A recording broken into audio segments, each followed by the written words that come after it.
食在2026香港花卉展出發，花卉展喺維多利亞公園舉行。媽媽帶我哋嚟呢度食咗2款嘢醫下肚先。呢度嘅氣氛好似台灣夜市咁熱鬧啊！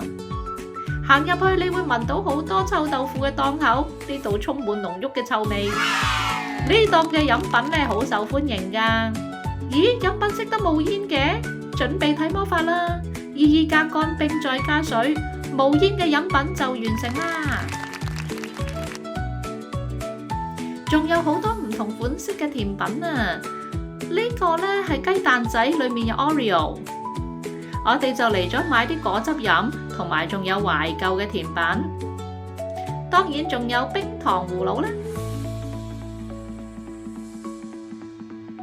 仲有好多其他嘅美食啊！一齊去睇下。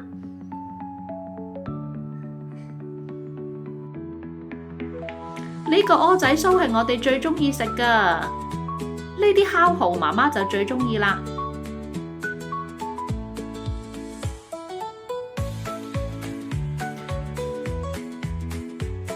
仲有一啲傳統嘅香港特色小食，好似魚蛋、牛丸，同埋各款嘅小食。附近仲有舞台表演添，同埋有遊樂設施等我哋慢慢玩。呢度個遊樂設施好大型㗎。歡迎讚好呢個短片同埋訂閱，多謝支持。